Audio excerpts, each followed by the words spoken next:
OK. Fait que l'étude d'aujourd'hui, a pour titre La colère de Dieu, c'est tiré d'Apocalypse chapitre 15. Depuis 1844, on est dans la période de jugement. Jésus, au moment où on se parle, il est dans le lieu très saint en train de purifier le sanctuaire. Le Saint-Esprit est en train de marquer son peuple du sceau de Dieu, qui est, comme nous l'avions vu précédemment, le sabbat de l'Éternel.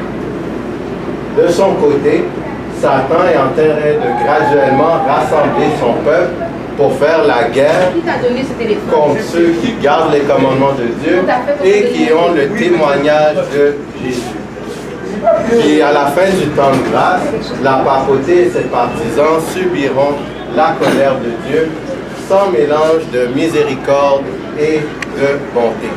Donc pour ceux qui viennent d'arriver, la raison pour laquelle je fais cette présentation, c'est en grande partie parce qu'il n'y a rien de prévu en après-midi et je fais l'étude avec le bien-aimé Azaf, mais vu que c'est plus facile de le faire ici, c'est plus convenable et il y a l'espace de réserver, j'en profite pour le faire. Si vous voulez assister, vous êtes les bienvenus. On va analyser cet après-midi en quoi consiste la colère de Dieu. So, Azaf, peux-tu lire Apocalypse 8, le verset 1? Apocalypse 8, verset 1 dit « Quand il ouvrit le 7e sceau, il y eut dans le ciel un silence d'environ une demi-heure. » OK. Fait que dans une étude précédente, on a vu que lors de l'ouverture du 7e sceau, il y allait avoir un silence dans le ciel. Donc la première question qu'on doit se poser, c'est pourquoi est-ce qu'il y a ce silence dans le ciel? Matthieu chapitre 25, le verset 31. Matthieu chapitre 25, verset 31 dit « Lorsque le Fils de l'homme viendra dans sa gloire avec tous les anges, il s'assiégera sur le trône de sa gloire. » Maintenant, est-ce que tu peux lire Jude chapitre 1, mais un seul chapitre, versets 14 et 15?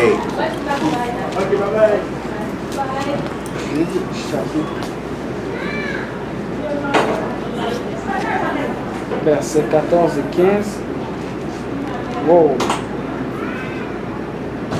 En fait, juste Jude 14, 15? Oui, comme je mets un parce que... Ok, parce que ça dit, c'est aussi pour eux qu'Enoch, le 7e depuis Adam, a prophétisé en ces termes.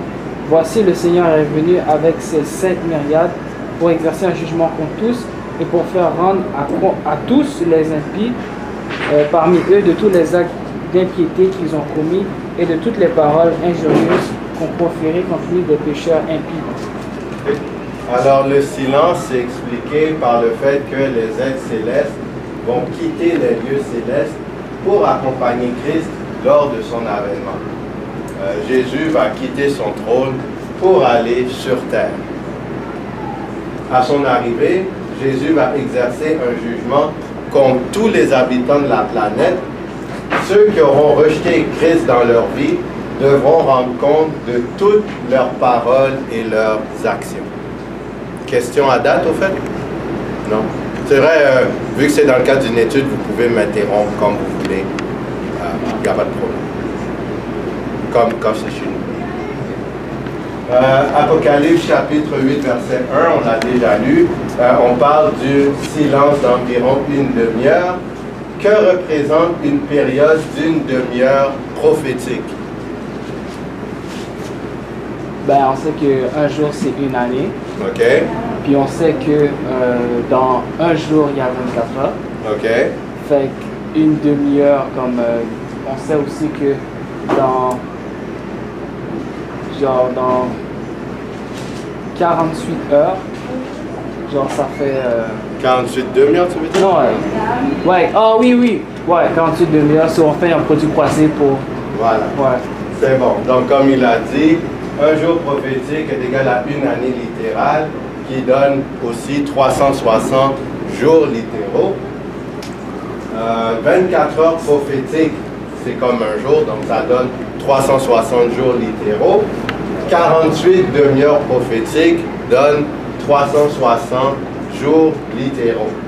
Fait comme il a dit, quand on fait le produit croisé, on obtient 7,5 jours littéraux. Ouais. On fait 1 sur 48 est égal à x sur 360. Puis on fait le produit croisé. Donc, selon le calcul adopté par l'Église adventiste, Jésus va prendre environ 7 jours et demi pour arriver sur terre une fois qu'il quitte son trône dans le ciel. Maintenant, la question c'est, que se passera-t-il, c'est SE, que se passera-t-il sur terre pendant ces 7 jours et demi? Le fléau. Apocalypse chapitre 15, le verset 1. Verset 1. Puis je vis dans le ciel un signe grand et admirable, 7 anges qui tenaient 7 fléaux, les derniers, car par eux s'accomplit la colère de Dieu. Apocalypse chapitre 18, le verset 4.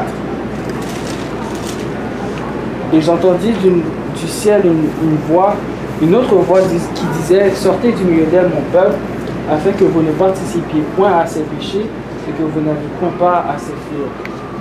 Donc, 7 fléaux vont s'abattre sur terre pendant ces 7 jours précédant l'apparition de Christ sur terre. Ces fléaux vont servir à punir ceux qui auront choisi de suivre le système papal. Apocalypse chapitre 15, les versets 1 et 6 à 8. Puis je vis dans le ciel un signe grand et admirable, 7 anges qui tenaient 7 fléaux, les derniers, car par eux s'accomplit la colère de Dieu. 6. Et les 7 anges qui tenaient les 7 fléaux sortirent du temple, revêtus d'un lin pur, éclatant, et ayant des ceintures d'or autour de la poitrine. 7. Et l'un des 4 êtres vivants donna aux 7 anges 7 coupes d'or pleines de la colère de Dieu, qui vit au siècle des siècles. Et le temple fut rempli de fumée à cause de la gloire de Dieu et de sa puissance. Et personne ne pouvait entrer dans le temple jusqu'à ce que les 7 fléaux des 7 anges fussent accomplis. Maintenant, la question, c'est que représente la sortie du temple par les anges? Parce que le texte dit que les anges sont en train de quitter le trône. Que signifie que la fumée, qui représente la gloire de Dieu, remplit le sanctuaire, faisant que personne ne puisse y entrer après que les anges soient sortis du temple? Exode chapitre 40, les versets 33 à 35.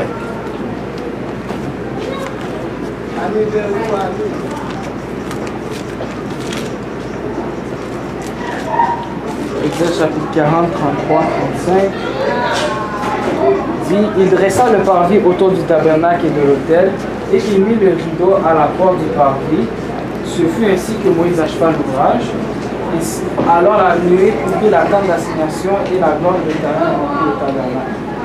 Moïse ne pouvait pas entrer dans la tente d'assignation parce que la nuée restait dessus et que la gloire de l'Éternel remplissait le tabernacle. Okay. Maintenant, 2 Chroniques, chapitre 5, les versets 11, 13 et 14.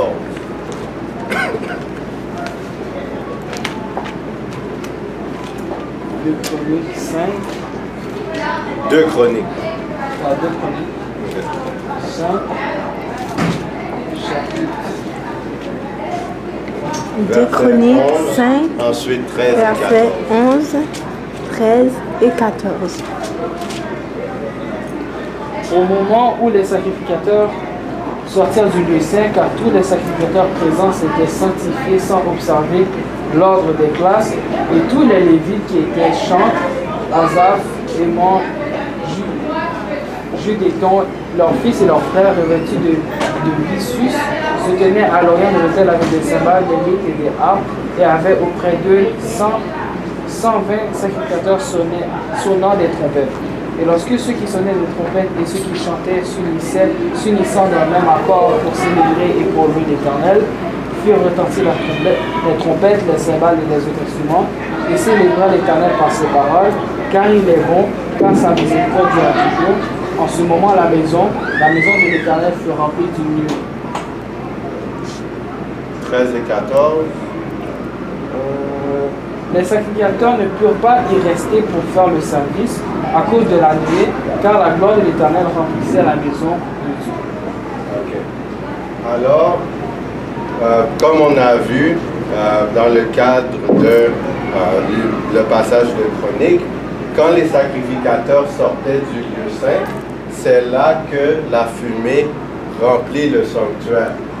Puis à ce moment-là, c'était impossible d'officier dans le sanctuaire. Et la fumée avait fait le même effet quand le sanctuaire, le tabernacle avait été dressé au temps de Moïse. Et on sait que les sacrificateurs, ils exerçaient un sacerdoce d'intercession en faveur du peuple. Alors le fait qu'ils ne sont plus en mesure de faire ce travail d'intercession, ça indique que la période d'intercession est terminée. Similairement, la sortie du temple par les anges, ainsi que la fumée rendant impossible le sacerdoce dans le sanctuaire, ça symbolise la fin de l'intercession en faveur des êtres humains. J'ai une question. Ouais. Oui. Ben, je ne comprends pas en quoi ça représente la période d'intercession. OK. On va revenir. Tu vois ici, le moment où les sacrificateurs sortent du lieu saint, on parle qu'il y a une nuée. Ça, tu comprends? En raison de la nuée, les sacrificateurs ne peuvent pas y entrer pour faire le service. Quel service? Le service qu'ils font dans le sanctuaire. Ah, ok. Tu comprends? Parce que voilà. Comme, tu sais, ils sacrifiaient un animal et puis ils amenaient ça dans le sanctuaire, soit ils le mangeaient ou ils mettaient du sang sur le voile. Okay, ouais. On se rappelle que ça représentait l'intercession, c'était un geste qui symbolisait l'intercession de Jésus. Oui, parce que Jésus a fait le même parcours, voilà, mais avec son propre sang. Exact. Mais maintenant, ils sont plus capables d'entrer. Ça indique, voilà. Ils ne peuvent plus le faire. Voilà. Donc, dans un certain sens, Jésus ne va plus le faire. Voilà. Fait que l'intercession arrête parce qu'il quitte. D'ailleurs, ça vient avec le contexte qu'il quitte le trône. S'il quitte le trône, il n'intercède plus. Exactement. C'est bon? Ouais. OK. Adjiska, as-tu une question? OK. C'est bon. Donc, on continue. Maintenant, la question, quel personnage a dû boire la coupe de la colère de Dieu? Les anges.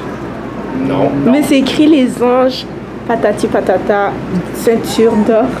Patati patata, non. Mais ça ne dit pas qu'ils ont bu la coupe. La Mais question, on leur c'est a qui a donné. bu la coupe de la colère? Jésus. Ben, Jésus, c'est un ange, c'est Emmanuel. C'est Michael. Ce que tu dis n'est pas faux. Mais c'est dans le contexte, si tu dis qu'il est un ange, son nom angélique, c'était Michael. Mais il est aussi appelé Emmanuel, mais c'est plus son nom humain. Quoi que ça veut dire Dieu est avec nous. C'est un peu paradoxal, mais je ne peux pas dire que tu as tort de dire ce que tu as dit. Marc, chapitre 14, le verset 32 à 36. Mais oui, la réponse, comme il a dit, c'est Jésus. Marc, chapitre 14. Marc, chapitre 14, verset 32 à 36.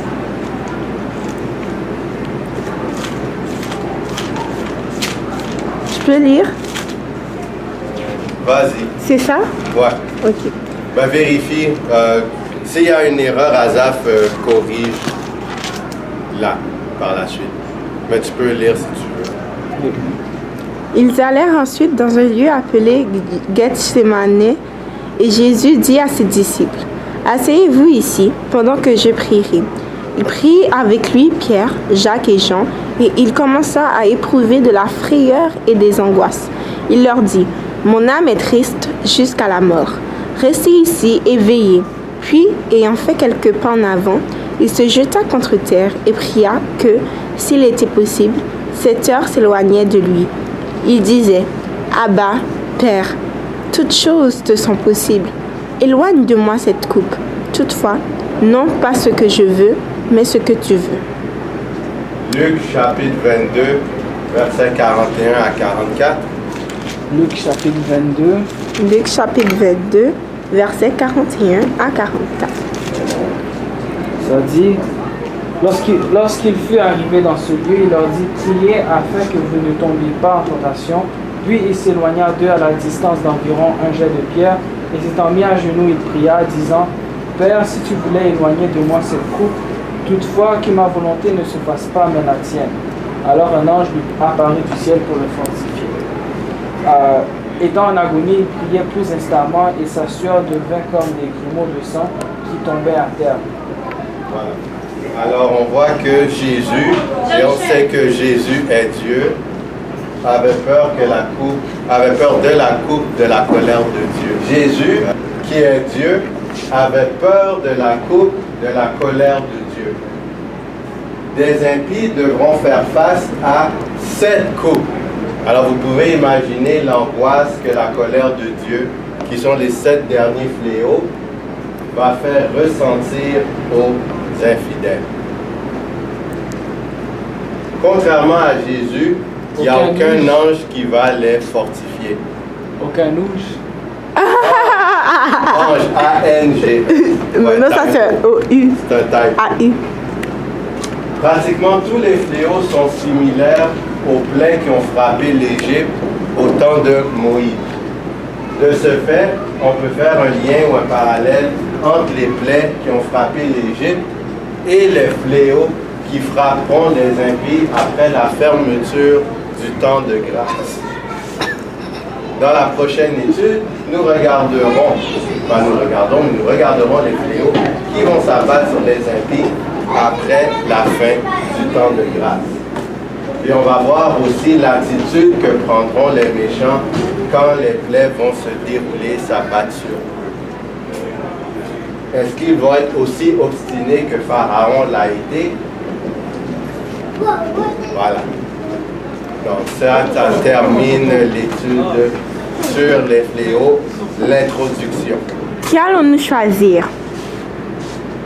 On attend la délivrance de Jésus ou on subit la colère de Dieu? Voilà. Mais je ne vois pas pourquoi il y a le serpent. Le serpent, Le c'est serpent, c'est Satan. Mais justement, mais ça ne va pas avec... Ben oui, si on subit la colère de Dieu, c'est parce qu'on a choisi ce côté-là. Si on choisit l'agneau de Dieu, on est de ce côté-là, on attend la délivrance. Il y a deux côtés, sinon la question ne fait pas de sens s'il n'y a pas les deux options. Un choix, ça stipule qu'il y a deux options. Sinon, ce n'est pas un choix, c'est une obligation. Sur ce, que le Seigneur vous garde et bien, méditez sur la parole de Dieu pendant que nous sommes sous le temps de grâce. Que Dieu vous garde. Amen.